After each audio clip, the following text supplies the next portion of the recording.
Thanks for listening to the Lakers Fast Break podcast, part of the Hoopheads Podcast Network. Check out all their awesome basketball shows today at hoopheadspod.com.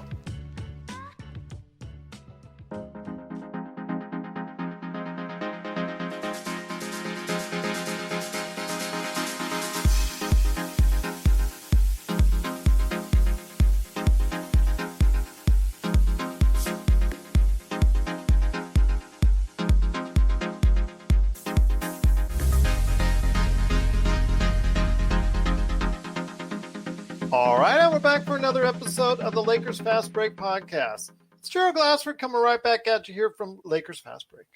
Pop Culture Cosmos, Inside Sports Fantasy Football, and Game Source.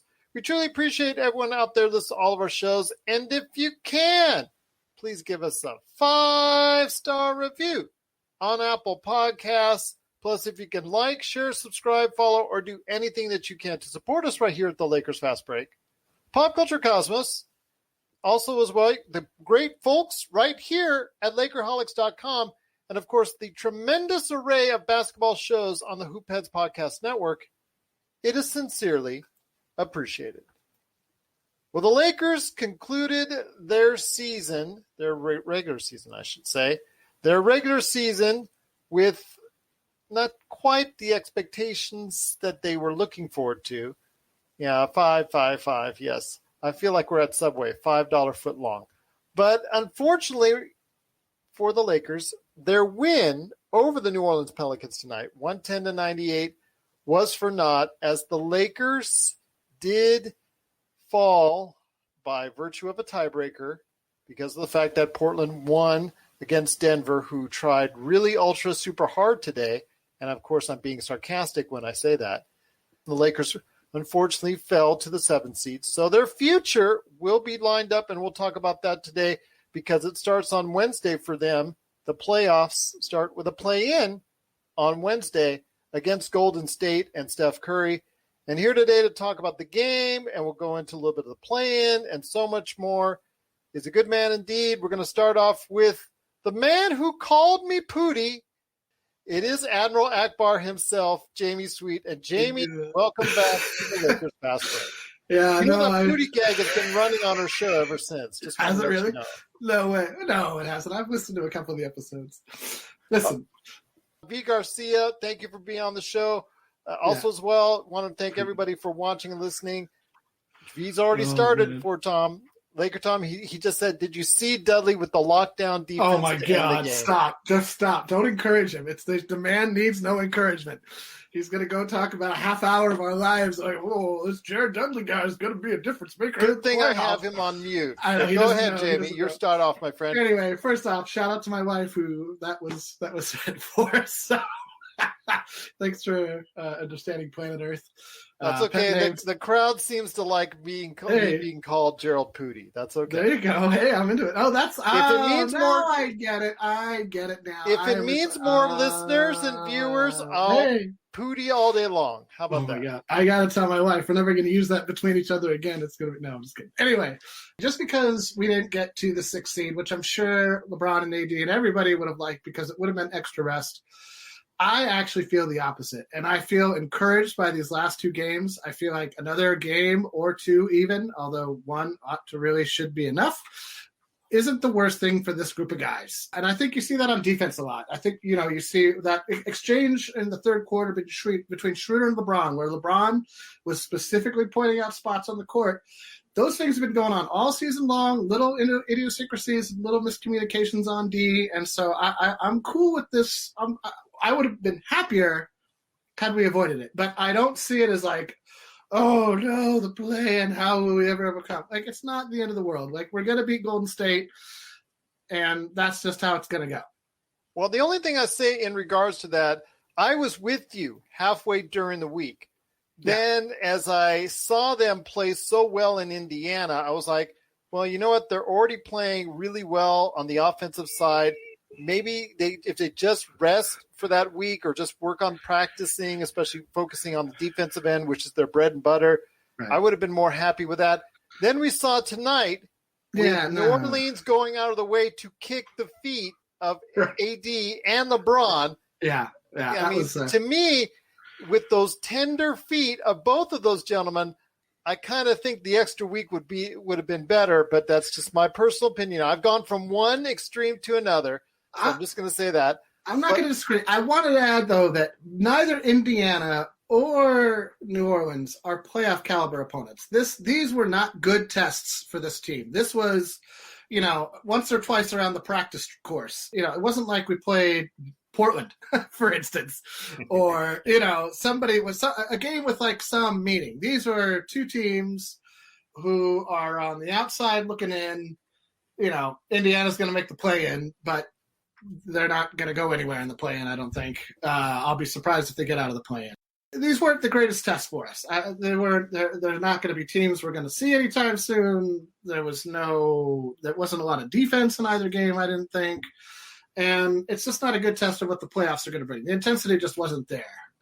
I actually rewatched the 60-point Kobe finale game, and I thought there was more intensity in that game than there wasn't tonight or the Indiana game. They're just a different kind of feeling when it gets to that level. So I thought it was good for these guys to get floor time, especially Drummond and LeBron, because if that doesn't work in the playoffs, we're in big, big trouble. And I think it is working the best that it can, given the time they've had to play together, which is like, 2-3 games, right? 3-4 games total, like 2. Thanks, Tom. I mean, that's nothing. That's like, oh, hey, how you doing? Nice to see you. Like in the locker. That's what that is. So, a lot of questions still for this team in terms of the starting five, how the rotations are going to shake out. I see the argument of more practice time would have been nice. Frankly, the game's on Wednesday, so that's going to be the most days in between games I think the team has seen since the All-Star break. So I think that means that at least we'll get some practice in. And I wouldn't be too surprised if Frank says, listen, we're going all in on Golden State. Here's the kitchen sink. We'll let anybody but Steph Curry beat us, and we'll see. We'll live with that. And I would not be surprised at all if that's exactly what we see from the Lakers on Monday, is kitchen sink defense Wednesday. I'm sorry. Thank you. Wednesday. Kitchen sink defense at Steph, and let's see what Draymond can do with the rest of the guys. Also here as well is a good man indeed. He is the mastermind behind Lakerholics.com. It is Laker Tom. And Laker Tom, before we head it over to you, I want to give a rundown of today's game. Anthony Davis, 30 minutes, 14 points. I think it was more of a pedestrian game for him. Didn't really seem to put out much effort on both ends of the floor. I think he was just cruising until he, again, like I was talking about in New Orleans, when they tried to do a double team, tried to tweak his foot out, so that was not exactly welcomed. LeBron James also, after he did a layup, he also got tweaked on the ankle by another New Orleans player, but he finished with 25 points, 6 assists, 3 steals. Seems to be getting at a really nice rhythm, so I'm really happy about that. 2 for 5 from 3. Andre Drummond, 13 points, 13 rebounds, 2 block shots. Good effort from him. Dennis Schroeder kicked in with 12. Caldwell Pope with 10. And that's pretty much where it came down to, because all the scrubs that came in, the reserves came in, and then they just everybody else was just playing for time because the game was essentially over. But I want to hear your thoughts on the Lakers heading into the play-in game, because it was decided that they will be the 7th seed in the Western Conference. Kind of disappointing because the fact that they're now looking like they're on a pretty good note going into the season. Something that we didn't see last year, because heading into the playoffs, it was the other way around. It's kind of reminiscent, though, of the bubble that you had these series of games that I think the big thing is the Lakers did what they could do from their side, and finishing out with 5 wins, I think, was pretty impressive. I thought it's been really important that Andre Drummond has been playing extremely well the last 3 games. He's had 3 double-doubles, solid double-doubles, not a 9, not a 10 and 10 double-double, but 13 and 13 is a big step up there. And if we can get 13 and 13 from him and 2 blocks, I mean, I think this has solidified our starting lineup going into the playoffs. I don't think that ensures that there won't be situations where we might decide to start Marc Gasol, and a lot will depend upon. But basically, the starting job is Drummond's to lose. It's been ever since he was signed as a free agent. So I'm actually pretty happy with it. I like the fact that Dre is continuing to restrict his game to what the coaches are asking of him. I've been pretty impressed with his passing out of the post. He's and these are not easy passes because he's throwing long passes to open 3-point shooters most of the time, and he seems to be finishing. When LeBron gives him a lob, man, he is putting that lob down, and a lot of that is just a testament to the quality of the pass that LeBron gives the guy. But the front court of LeBron, AD, and Andre Drummond looks pretty intimidating right now. And KCP is still shooting well. Schroeder's come back, and apparently Dennis says he's the only one who didn't get vaccinated. I don't know how that prevents him from getting kicked out again for protocol issues.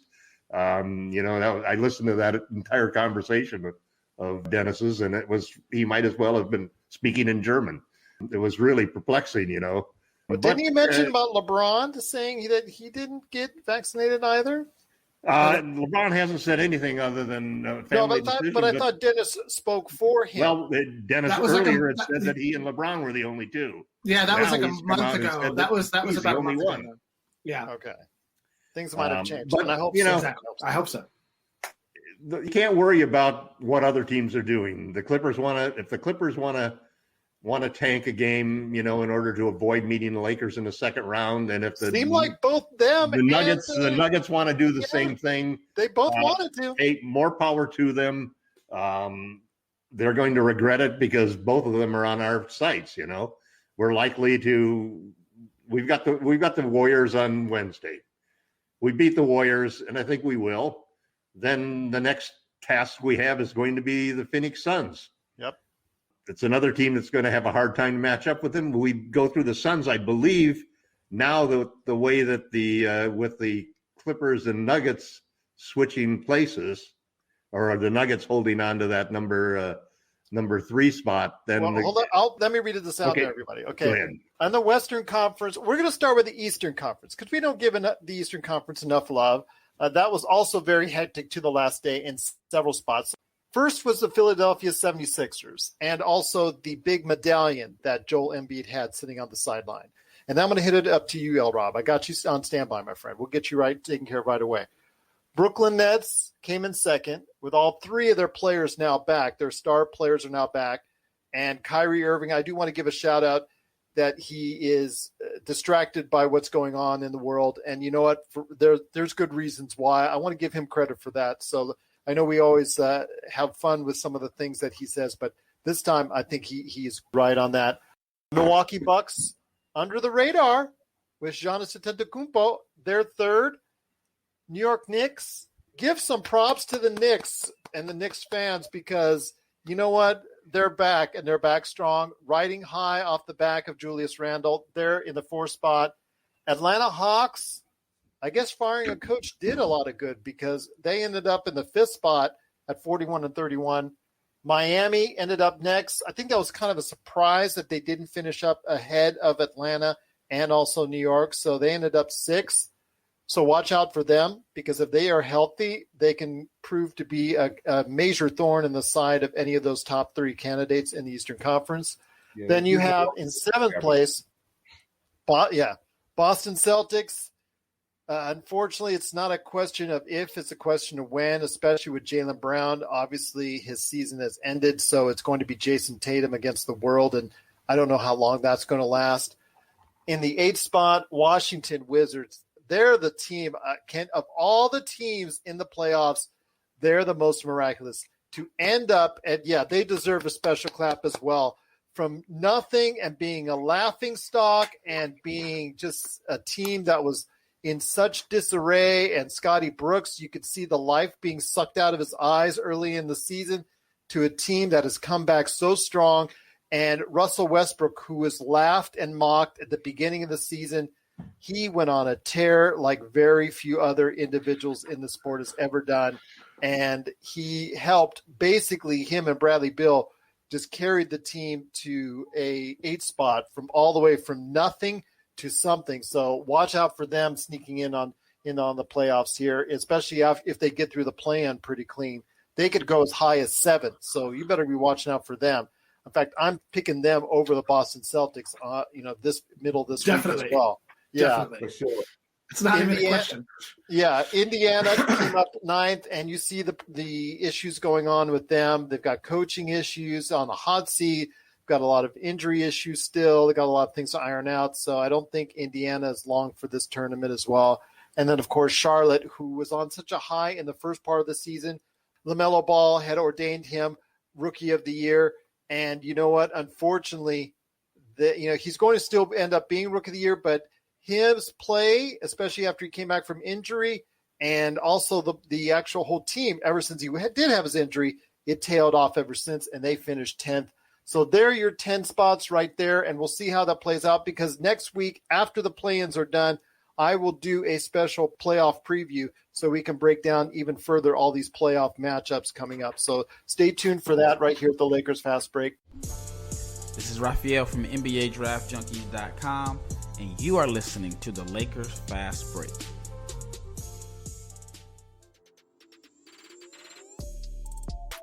Hey, hoopheads, we all hate ankle sprains, and they happen way too often. Ankle injuries are the #1 sports-related injury. Arise is trying to change that. With the iFast, your athletes get preventative protection and full mobility. Athletes no longer need to wear bulky braces that limit performance and give mediocre protection. Anyone playing sports should be using these products. Keep your athletes in the game. Don't wait for them to get hurt to take action. Visit www.arise.com, spelled ARYSE, and use the code HOOPHEADS to get 20% off the future of performance. That's ARYSE.com with promo code HOOPHEADS to get 20% off. But in the Western Conference, here we go.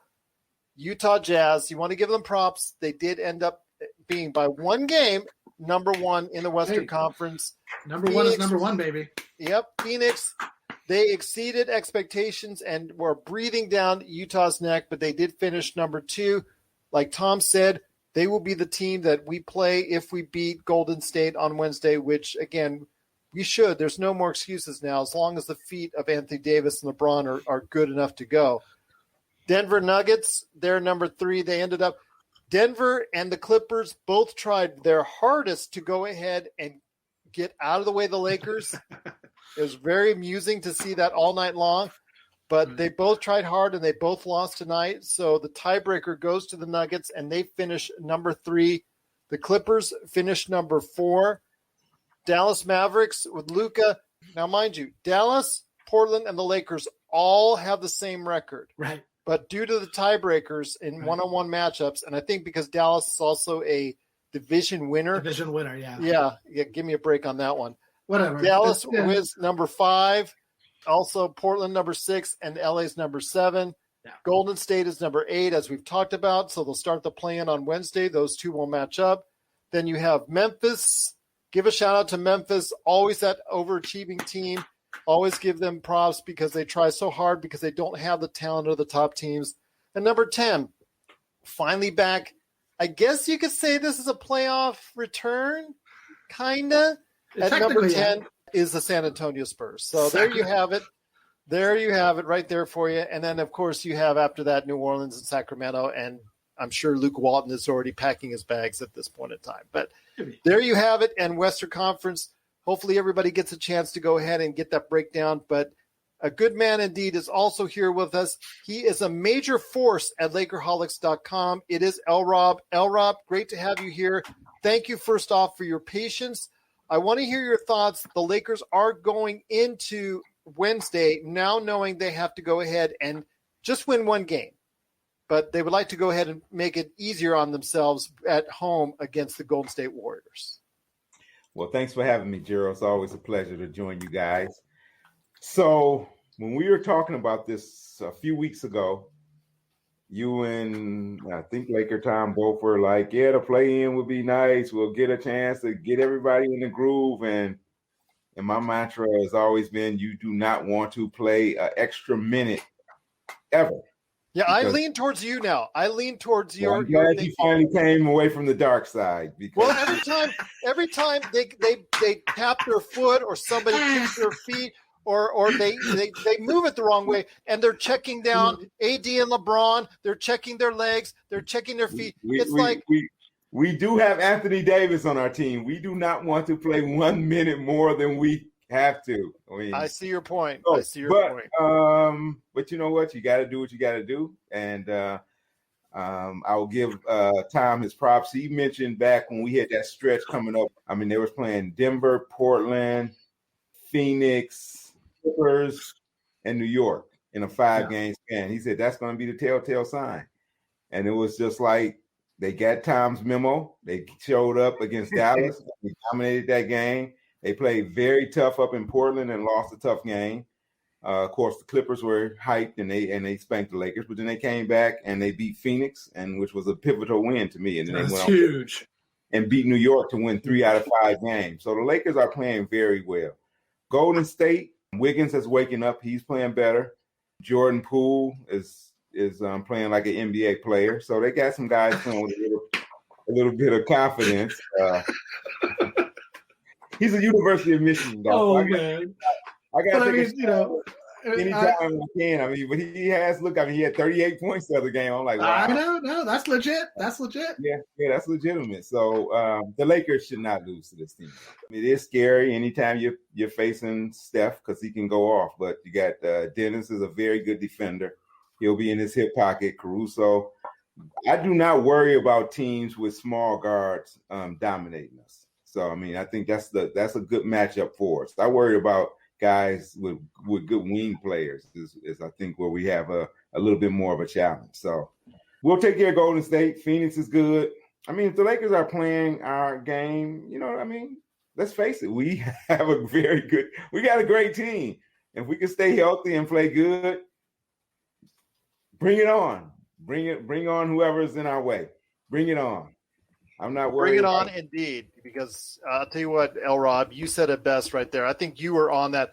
Like, I mean, I definitely am on your train right now as regards to that. Unfortunately, it didn't turn out to be the case, and if the Lakers would have just won one more game, it would have worked out right because of the fact that their feet are so tender. You can see it. You can see something is not right. Tender feet. Twice in a row to the Mavericks. So. AD was not playing if he would have played anywhere near like he's played in the last 2 weeks, but he was just coming back. He was just coming back against Dallas, and he just wasn't ready yet.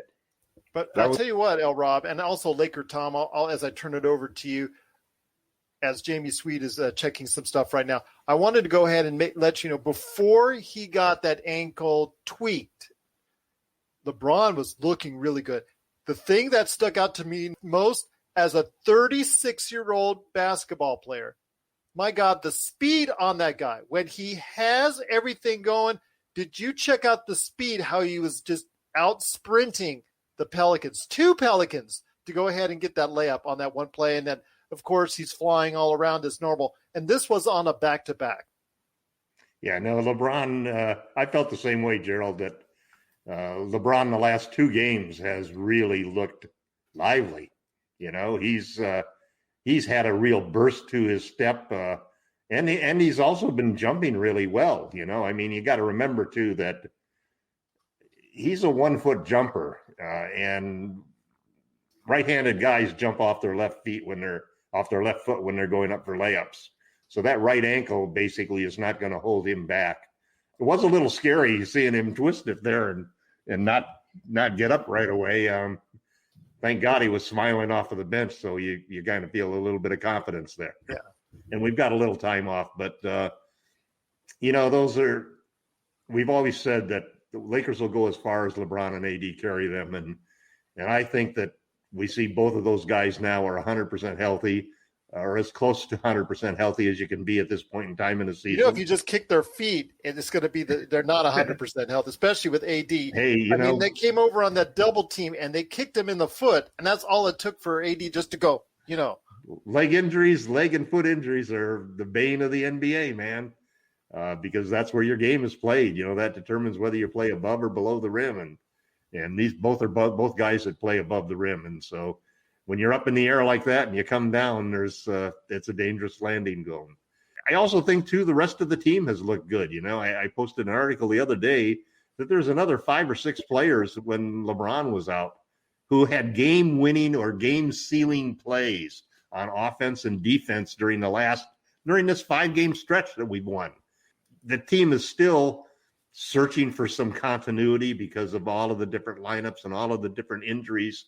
But we showed last year how quickly we can pull it all together, and it's going to be interesting. The one thing I did do is I did watch the Warriors play, and if there was ever a warning about how dangerous Steph Curry can be, all you had to do was watch the end of that game, because it looked like the Warriors were going to go down, and then boom, Curry. It'll be interesting. I'm sure that the 3 plays at the end where Steph hit 3 threes in a row are going to be on the screen for the Lakers defenders, and understanding how you cannot. He is the best that I have ever seen at passing the ball and repositioning himself for a wide open shot. I mean, nobody has the quickness or determination. And for a defender, anybody who's played the game of basketball, that's the last thing you want to do, is to guard a guy like Steph, man, who never stops moving. Yeah.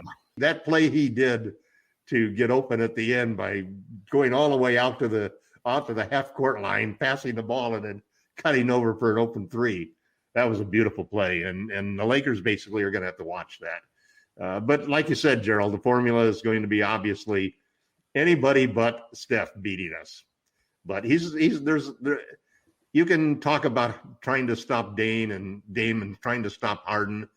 But Steph is in a league by himself when it comes to being able to reposition himself or even get a shot off. He's got a quicker shot than Harden does, or than anybody else in the league. And he's got more range than anybody else. So that's a challenge. I think we're going to win that. I think we'll go on and we'll take Phoenix. I think we'll go on after that and get a little revenge on the Denver Nuggets, who now find themselves in our bracket. And hopefully the Clippers will make it to the finals, in the Western Conference Finals this time, so we won't have no more excuses from them all of next year. How they could have done this, and they just didn't get a chance to meet the Lakers. Big win, and I'm right along with Lee. I'm confident the Lakers they're in position now where they can become the first team lower than a 5th seed to win an NBA championship. And I'm sure you are not unlike anybody else that's out there. I mean, things were not looking good, and it was just really not looking like it was going to be long for the NBA playoffs. The return of AD, Dennis Schroeder, LeBron James, things are totally turned around. You can see the attitude of the team shifting towards a much more positive slant. And now it looks like they feel, in fact, LeBron said as such, that they can take on anybody. They're not scared of anybody. Just bring them on. We'll go ahead and deal with it. L-Rob, I want to ask you this. There was another return, and I'll get you in a sec, JB Sweet. And another return coming up that happened today. And no, it was not V. Garcia, Jared Dudley, as much as everybody loves to say. It was the return today, though, was Alex Caruso. And I know they make a big deal about him in the Lakers broadcast and the GOAT and all that. And it was great last year as a story. It's just, I want to see him play good defense and play consistent ball. I know that they're all up in arms about him finishing the season with 41% from 3, but I don't see him as a sharpshooter. And I don't see him at the point where you can hand it to him 8 to 10 times a game and say, shoot it up from 3. I say, if you can give him 3 shots a game from the 3-point arc and he hits 2 of them, your money. That's great. That's golden. We'll take that. But I don't see him as someone who is going to be that sharpshooter that we can rely on, at least not yet. To me, that part of this game still has to be proven. But what needs to be proven, and that he just needs to go ahead and do, is play hard defense. If he does that, he'll play a vital role for the team in this year's playoffs. Once again. Yep. Caruso makes so many winning plays. When you look at that, like the clinching game last year in the finals, the defense that him, KCP, the whole team, was textbook. It was like, if you just want to draw up how to play great defense, pull up that game right there from the opening tip, and they just smothered Miami everywhere they went. So we know that that's definitely something Caruso can do. He's a heady player. He makes smart plays when he doesn't have to generate the offense and kind of run the show, when he can just be a guy out there, fly around and make things happen. He's at his best. So, yeah, we're going to need him. He's an important piece. But I will say this now, that 41%, maybe it's the real deal. The league is littered with guys who came in doing one thing, made their money off one thing, and games kind of evolved. So maybe he is in a contract year, though. Yeah, maybe maybe he'll go out and shoot 45% in the playoffs from 3-point. I mean, there'll be wide open shots playing with LeBron and AD. So if that's the case, then you know what? Not only will it help the Lakers, but it will help his paycheck as well coming up in the offseason. And I think that's half the thing. He is pulling the trigger now, and he's not hesitant and passing up as many of those 3-point shots as he has in the past. So, and he doesn't have to play the point as much with a healthy Dennis Schroeder and LeBron James in the lineup, which I think gives Laker Tom a little bit of peace of mind, and he can take a little bit of a deeper breath because, you know, Laker Tom is I already said at length about his passing skills, which I agree upon with Laker Tom on that. He's not a point guard. Even though he was brought into this team as a point guard, he's just not an NBA-level point guard that you can go ahead and consistently rely upon. But as an off guard who makes life miserable for others on the defensive end as a good team defender and also a willing one-on-one defender, I think he can play a vital role for the team just like he did last year when I was real happy about him starting that 6th game in the NBA Finals and proving Mark Jackson wrong. That's what I want to see, and that's what I want to see for him because that means he's going to get a nice chunk of change in the offseason. He probably won't with the Lakers, but at least he'll be able to sign a nice contract. But, Jamie, I mean, your impressions on the team going into this play-in, I mean, L-Rob and Laker Tom have both said about the importance of stopping Curry, or at least not stopping Curry because you're really not going to do that. And to the guy who actually won the scoring title this year, and did it going away, especially after such a great performance today. But the idea is maybe make his life miserable enough so that it takes a lot of shots to go ahead and get a lot of points. That's the idea with any great NBA player. I mean, there's no stopping some of these guys. You don't stop LeBron James. You don't stop Steph Curry. You don't stop James Harden or Kyrie Irving or Kevin Durant. You make their life difficult. And on the Nets, you take a little bit of solace that only one of them can shoot the ball in any given possession. We're signaling the ref for a quick timeout, but we'll be back with more of the Lakers Fast Break podcast. Check out what's been going on with the Pop Culture Cosmos Show and the PCC Multiverse. People are just losing their minds trying to consume Marvel products right now, and I don't blame them. This is some of the best entertainment you can get on TV and big screen right now. If something's going to be successful or not, they look at the mentions, they look at the likes, they look at the retweets and the tweets and the subtweets and the tweets, and they look at all of that to say, okay, this is actually going to garner a lot of attention. Is it going to be enough, though? I think the fish out of water syndrome might be enough for somebody like us, because it's going to be hilarious to watch 2 stoner kids we saw barely make it through high school now live in a society that they fully don't understand because they've been stuck in a decade and never came out of it. Facebook stars, not ninja stars, okay? I know how some people take things literally, so don't throw ninja stars at us, but like the Facebook stars. Click on those. That's what we want. That's the Pop Culture Cosmos Show. And the PCC Multiverse. Catch our shows on Worldwide Radio 7 days a week and wherever you get your podcasts. Listen, just to touch on the Caruso thing, you know, I kind of disagree with some of that.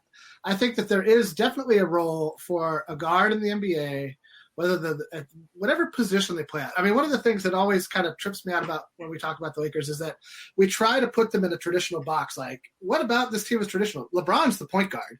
I mean, that's, you know, even when Schroeder starts, a primary ball handler, it's just not. He's our 4th or 5th best ball handler. Caruso is. He's our 4th or 5th. That's not his job. His job has never been run the offense, get everybody involved.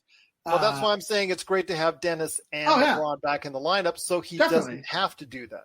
100%. He is kind of like Jordan Clarkson. I always felt like Jordan Clarkson was so much more deadly as the off-ball guard because he could use his quickness to, like the backdoor cut Caruso, like when the second defender followed LeBron out. I want to say this was in the second quarter, and Caruso just kind of he didn't even like run fast. He just kind of jogged into the low post, took the pass from LeBron because there was nobody there to guard him, and hit that little reverse layup. Like, those are the kind of plays that, like L. Rob said, those are winning plays. Those are plays that when you can make LeBron go, oh, here's an easy pass for an easy score. Those matter in the playoffs more than they ever do in the regular season. Those are what turn playoff series around. Those kind of backdoor cuts where maybe you're down 10 or maybe you're up 2 and they're coming at you and you make a simple play like that. And it's easy to say like, oh, what a great play. But it requires, great play by LeBron, great pass by LeBron. But it takes a guy to cut. Like, if nobody makes the cut, there's no pass. So that's one of the things I like about the LeBron-Caruso synergy. I think after the regular season and the playoffs last year, there was a stat that showed like one of the most devastating plays in the NBA was the Caruso-LeBron pick and roll. And just by efficiency, points scored, whatever metric you wanted to measure it by, the LeBron James, at least on the Lakers, it might not have been in the league, but it was definitely on the Lakers. LeBron augments players. Like, that is his best skill. And so, like, when you have a smart guy like Caruso, when you have a smart guy like AD, when you have a smart guy like Gasol, those guys fit great with LeBron. He doesn't always need a Tristan Thompson or like a raw, like, power athletic dude. He needs smart dudes. Like Derek Fisher is a great example of, was Derek Fisher the greatest ball handler or passer? Certainly not. But I don't think anybody will ever say that Derek Fisher was not a winning player or couldn't contribute skills to a winning culture or a winning team. So I think we got a lot of guys that fit that mold. And that was what I thought was most revealed when LeBron and AD were out. There wasn't another guy who could get the team going, all on their own. Schroeder couldn't do it. THT couldn't do it. Caruso couldn't do it. Nobody. There's nobody, right? There's nobody that replicates what LeBron and AD do, which is why what we've said since the beginning of last season when AD first came here, we go as far as the two of them take us. And that was true then. It was true at the beginning of the year. It's true now. It'll be true in training camp next season. That's it. There's not really much to debate after that. These guys are not skilled enough, good enough, athletic enough, whatever you want enough to take a team far in the regular season or certainly in the playoffs without LeBron James and Anthony Davis. That's about it. They're role players. Yeah, and they're good role players. They're great role players. They're solid. Capable of being stars in their own role. Totally. Like Caruso could probably kill it in Orlando. You know what I mean? Like, or Kuzma. Kuzma could probably kill it in Orlando. Like, shoot 20 shots a game, Kyle. 10 3-pointers, get to the line a bunch, but he won't win. He'll put up numbers. He'll have volume, but I don't think he would win. No better than Vukovic or Gordon or, he's that level of role players. And there's tiers within the role player hierarchy, of course. But like, I just think that, it doesn't hurt LeBron and AD to play with these guys. And they need to play with AD and LeBron to know how the food chain works, right? Like when there's no LeBron and no AD, everybody got to eat a lot more of the basketball. That's not going to happen in the playoffs. It's going to be a 2-man show followed by a team. So, it's going to be interesting to see. Again, Trez didn't play tonight. Gasol was the guy off the bench. And I don't know that that'll be true every series. It's going to be interesting. I'll be curious to see what happens in the Portland game with the Golden State game in terms of the rotations. Well, I know that Laker Tom had mentioned that he thinks, and I think as well, that the Lakers have 12 viable players for 8 spots, essentially. Right. I agree with that. Maybe you'll throw 9 out there, but the 9th guy is only going to get under 10 minutes in a playoff game. Or foul trouble or something. Right. Yeah, foul trouble or something. So you see all those players, there's going to be 3 or 4 each game that's going to get a no or miniature amount of minutes. So people need to get used to that. It's a matter of Frank Vogel touching on the right people at the right time and using them in the right situation. Last year, I know at the beginning we were worried about, especially with JaVale McGee and Dwight Howard, when do you utilize them, when do you not? And Frank Vogel hit on it. He hit on it at the end. He realized where he needed to go and what direction he needed to go with, and eventually ended up being Markieff Morris, who we could see playing a role in the playoffs after he's done nothing for the past couple months virtually. So it could be that same thing again that he touches upon out of nowhere because he's got all these viable players. L-Rob, let me ask you this. If you're Frank Vogel going into the play-in game and preparing for a playoff run that hopefully leads to another championship for the Los Angeles Lakers. How are you preparing your team and the type of roles that you want them to play as far as, like I said, you're going to have to go ahead and shrink that size of that roster that you use each and every game. I just thought about the Lakers. We lost the first game last year against Portland, I believe. We lost the first game, I think, in almost every series, seemingly. We didn't lose the first one in Denver. And the finals, that's right. Yeah, it was just the Houston and the playoffs losing the first game. So, you don't want to get off to a slow start. You prepared. The Lakers didn't mind. No. But this year, if you get off to a slow start, you're playing. You don't want to make a habit of it. Yeah, you're playing. Definitely not against the Warriors. Yeah, you lose against the Warriors, you're playing for your life in the last game. So you prepare them by just going over defense. You're going to score enough points. But if you play solid defense against Golden State and you force them to do things they don't want to do, you force guys like Bazemore, you force all of those guys to have the ball in their hand with the shot clock running down for those guys to make plays, you'll be in good shape. Steph Curry against the Lakers for the year, he averaged 23 points on 42% shooting, 35% from the field. I think the Lakers won a couple of those games by blowout, so he's only averaged 30 minutes, so that was low minutes. If you remember, the one game they did beat us was when the game Kelly Oubre went nuts. Yeah. He was in such a terrible slump all season, and when they played us, he just busted out. I don't know, 28 points, 30 points, or whatever. And that's what you don't want. You don't want him or Jordan Poole or gone. We don't have to worry about him. He's gone, but Wiggins or we don't have to worry about him. Yeah, Kelly Oubre's gone. That's right. Yeah. So Wiggins or Poole or Draymond Green to suddenly realize, hey, maybe I can score some points. Yep. That's what you don't want. Yep. So just go in there, sound defense, make the guys shoot that don't want to shoot. What's the big guy they got starting again? That's his name. You're talking about Kevon Looney? Looney. Let Looney have the ball to make decisions. Force Looney to touch the ball when he's in there. Yeah, Looney ain't going to play in that game. They're going to go with Draymond at 5. Yeah. You can bet on it. No way, Tom. No way. If he doesn't start, he'll come off the bench, Tom. Yeah. But they're going to go small against the Lakers, which is going to be a challenge because Vogel's going to have to decide what he does with Drummond. Yeah. They don't have the guys. Golden State does not have the guys to play. They have to play Kevon Looney. He's one of their better players. So, and he's played in playoffs. So, Steve Kerr he ain't going to start. He's not going to start. Okay. Draymond's going to start at 5. I read all of the press up here I live in the Bay Area. Okay. I'm listening to everything that they're saying about the Lakers series or the Laker game in the play-in. They're going to go small. From the opening tip, huh? It's going to be a 3 is greater than 2 type of attempt game because they're going to shoot threes like you've never seen before. Steph is going to take 20 threes. They're going to just try to trade 3 for 2 every time down the court. They're not going to give Steph threes. It's the only way they can beat the Lakers. They're not going to beat them by putting Looney in there and going big against the Lakers. But they're going to force Steph off the 3-point line. He's going to have to go inside the 3-point line, or unless he's going to take some bad threes, which he can hit.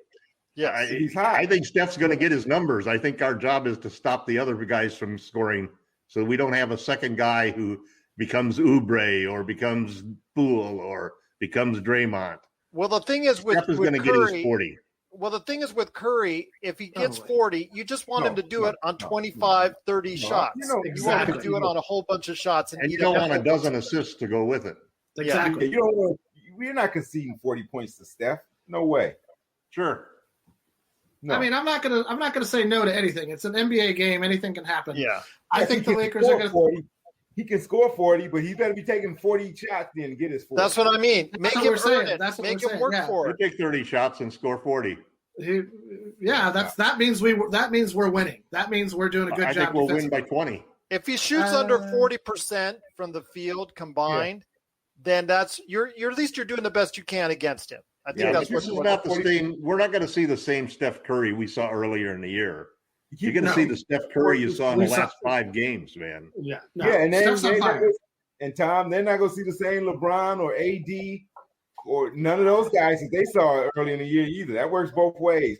LeBron I agree, but I just know what everybody LeBron following the Warriors says is going to happen as far as how they're going to play the Lakers. LeBron lost to Steph how many times? 3 times?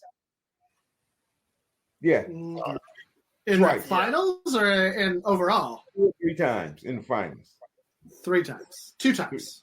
2 times. Okay. Yeah. 2 times. So trust me, one thing he wants to do is lose to a Warriors team again. So if they go small from the beginning of the game, cool. We just go really dominate them then.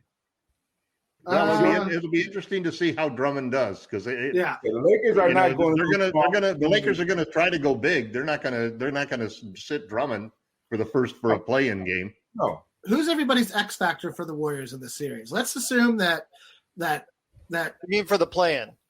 I'm sorry, I keep saying series too. I'm just used. It's my NBA lingo. It's got to be Andrew Wiggins. I agree.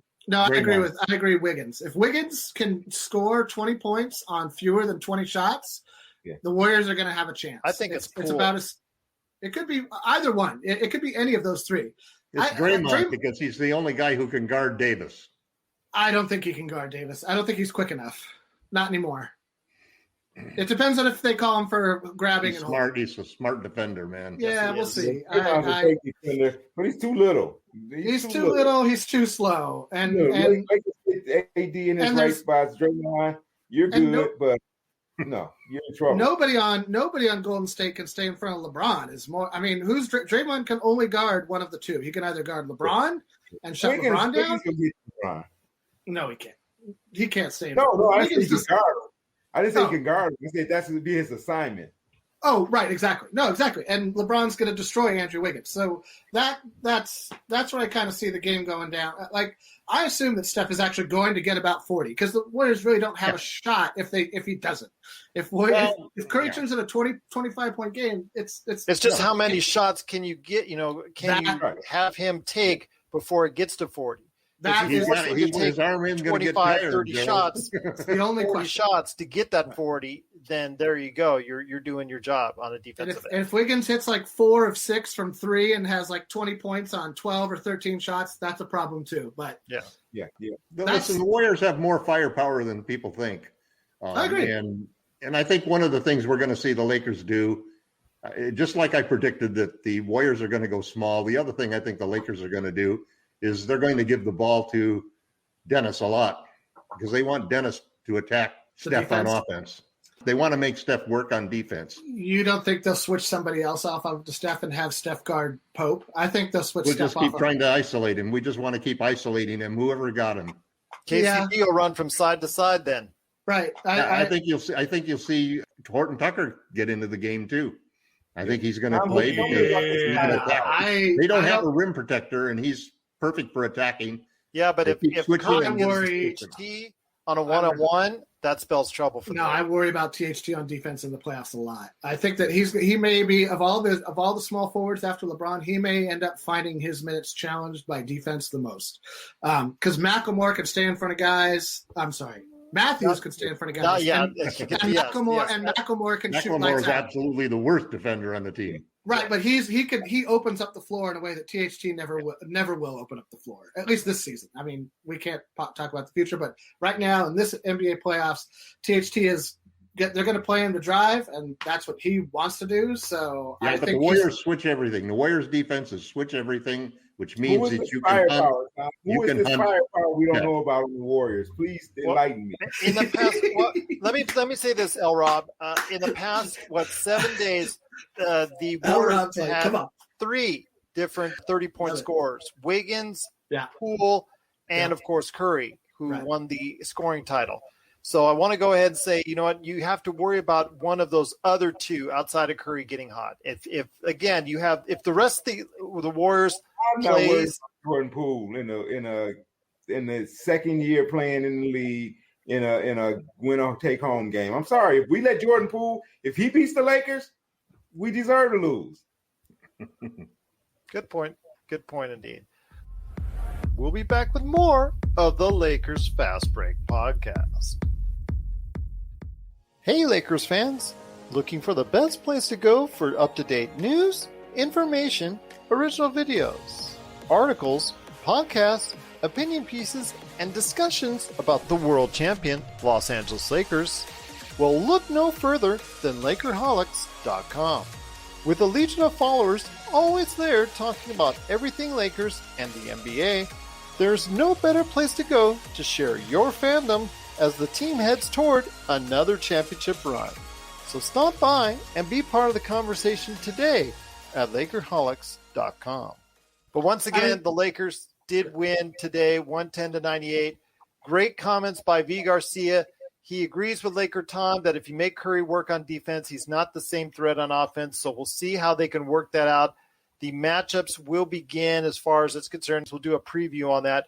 Plus Monday, check out my conversation with Rafael Barlow on the season-ending awards. So we'll go ahead and talk about that as well.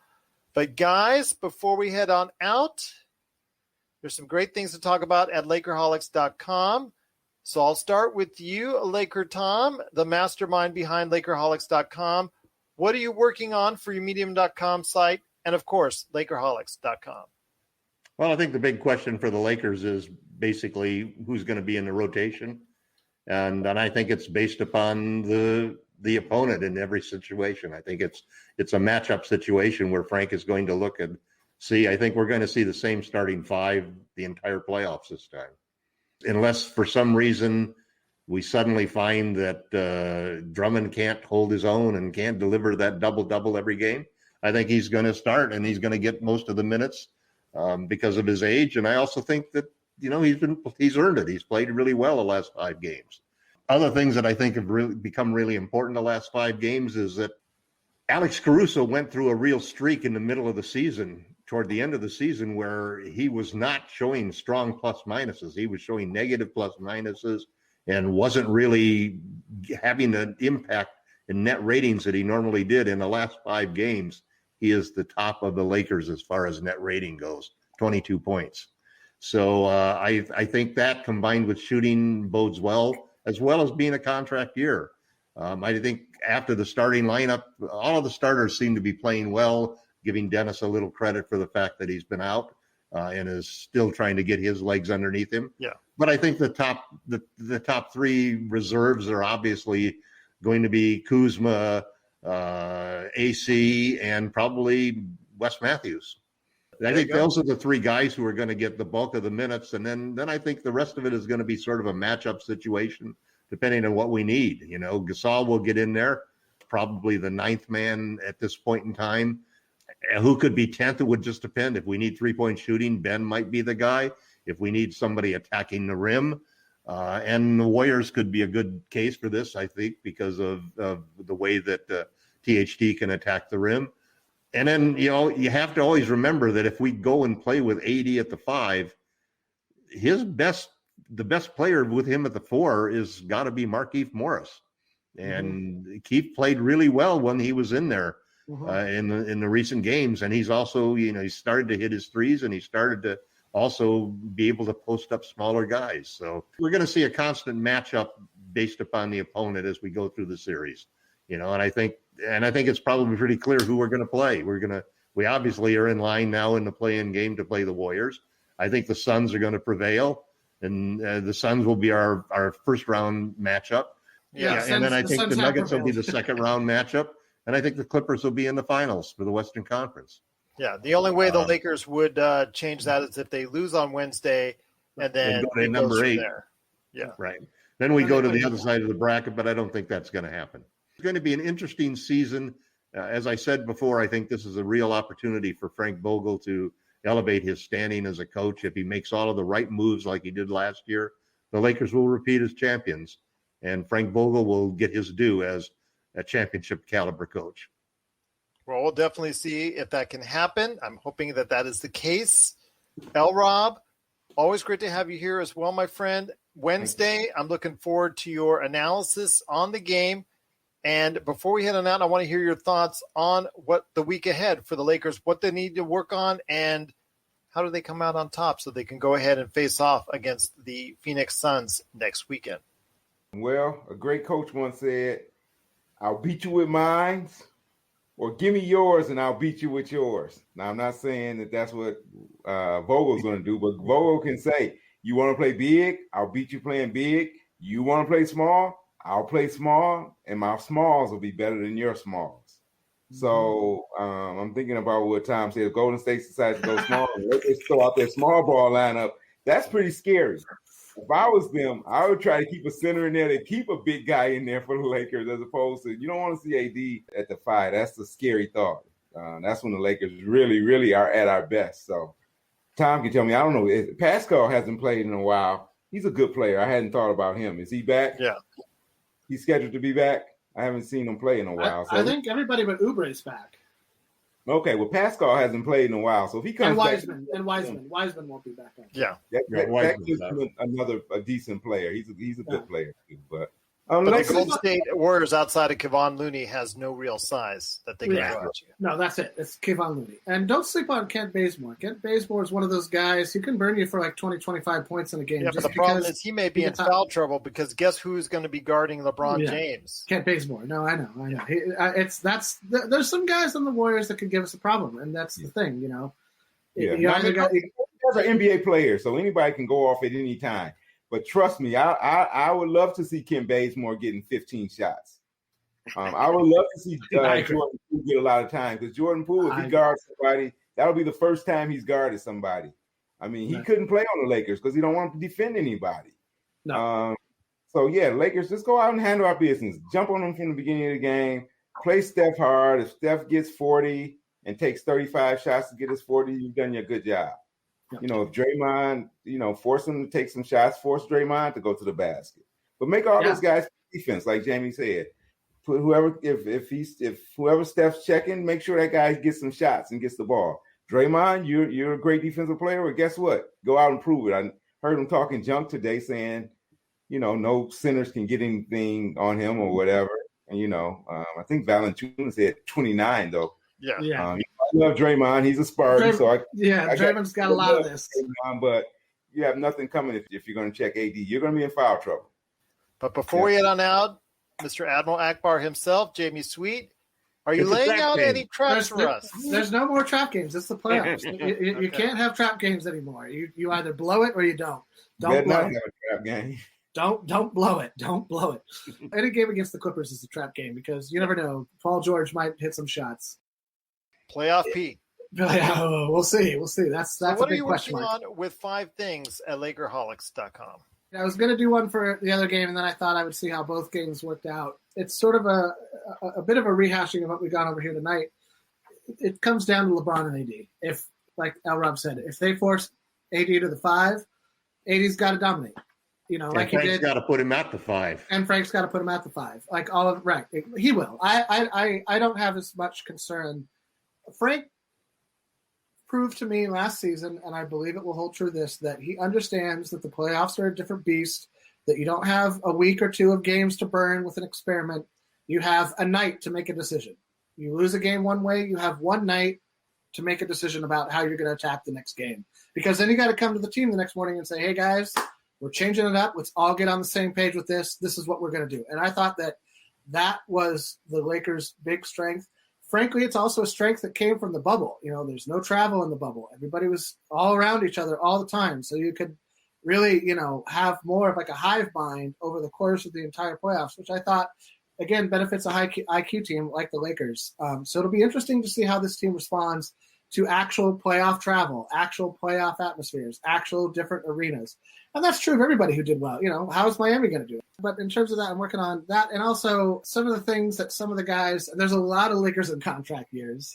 Caruso, THT, Keith, Schroeder, basically everybody but Kuzma, KCP, LeBron, and AD are in contract years. So, and other than LeBron and AD, those are trade targets too. And Gasol. Gasol's here next year. So those 5 guys are Lakers of next season. I don't think Gasol's staying on the team. but that's another story. That's another conversation for another day. We'll see. Until he's not, this is where he signed for next year for the veteran minimum. So this is where he's signed, but this may not be where he stays. But that's that's another conversation for another. That's off-season stuff. He's here now, and there's no trades we can make in the playoffs. Although I'm sure Laker Tom wouldn't mind if there was like a one-day trade window just before the playoffs where you could upheave your entire roster and trade 3 players for 1. And oh my God, now we're going to win our roster is not as stable as it was last year. No, That's one of the things we have to admit. We've got 2 new players that have been integrated and 2 superstars who have come back from injuries. So it's and the other thing is, last year I think we used 12 different starting lineups, or maybe even a little less than that. This year we hit 25 different starting lineups. So there's just been a lot of upheaval, a lot of question marks. But in a lot of ways, those question marks all come second to LeBron and AD healthy, and our LeBron and AD playing well. They're both, playing pretty well, as they generally tend to do, and they both are as healthy as they can be at this point in time. They just pick the right people to put out there with them, and you got a championship. That is the biggest question. Can Frank replicate last year's magic? That's really the biggest question. Because if LeBron and AD are out there, I like our chances. Joe? Because J.R. Smith and Deion Waiters are not coming through that door this time around. And I think we can all be glad for that. Yes, we can. Oh, man. But I'll tell you what. Deion was dynamite in the bubble. What are you talking about? Well, you guys set me up for that, so I had to lay it in there. But, guys, it's been great talking to you both. Once again, I'm with Admiral Akbar, Jamie Sweet. We got Gerald Dudley on the team, though. We got Gerald Dudley. Everything's going to be fine. Yes. We got Laker Tom is here as well. And, of course, the first annual Lakers Fast Break ESPN Fantasy Basketball Challenge winner officially is L-Rob. And congratulations goes to him on a job well done. He deserves every bit of the praise that he's going to get for it because he did a job well done as far as in fantasy basketball this season. What you sending me? What did you send me? A good-hearted congratulations. Air hugs. You get air hugs. Oh, that's why I enjoy free fantasy leagues. That's why Who was on your team? Who was on your team? The Joker was the centerpiece of the team. So. Nice. Yeah. Siakam was good. I had Kyrie, Draymond. Yeah. Brooke Lopez was on the squad. I picked up Barrett off the free agency wire. You said you picked up Chris Boucher. Picked up Chris Boucher off the free agency, off the scrap heap. I don't know. It was. Oh, you drubbed him. No. It was a shuffle. It was a constant shuffle of picking up guys. Oh, I picked up Halliburton. That was a very good pickup. Oh, yeah. Tyrese had a great year. I think he ought to challenge for Rookie of the Year. I know he won't, but he ought to. Yeah, Anthony Edwards should also challenge. Agreed. He had a great closing of the season. So we'll see what happens there. But I am tomorrow night going to be speaking to Rafael Barlow, where we will discuss the season-ending awards in regards to the NBA. A little bit of change of pace for him, so I thought I'd send it out his way instead of just always draft. So go ahead and check out his show, NBADraftJunkies.com, NBA Draft Junkies on YouTube, and the Locked On NBA Draft Podcast, which he does every Monday and Thursday. So check that out. He will be on the show tomorrow. Go ahead with his thoughts on the NBA season. Plus also as well on Tuesday, I'm looking to do a preview of the playing games. And of course, Wednesday, we will also be back after the game against the Golden State Warriors. We're looking forward to the playing game, the first of its kind. And on prime time, I think the NBA could not have had it better and set it up better and would have liked it better any more than this with LeBron and AD versus Steph Curry. And that's going to happen Wednesday. And we will be here again Monday, Tuesday, and Wednesday for you. And we'll be going ahead right after the game as well for the playing game. So look forward to that. But once again, Jamie Sweet, Laker Tom, L-Rob, if you have any questions for us, LakersFastBreak@yahoo.com, at Laker Tom on Twitter, at LakersFastBreak on Twitter as well. Check out all the great stuff at Lakerholics.com, Pop Culture Cosmos, and of course, everyone that's associated with the Hoopheads Podcast Network. If you're into great basketball shows, hoopheadspod.com. Well, once again, thank you so much, V. Thank you so much, Kevin Samani for the likes, Albert Togero, always a pleasure to have you on watching as always. Thank you so much to everyone that watched and listened to us. Once again, we will be back almost all week long. I think I've got shows planned out Monday, Tuesday, and Wednesday, and maybe even more. So we'll find out what's going on this week because the play-in tournament starts on Wednesday, and we'll be here for it right here at the Lakers Fast Break Podcast.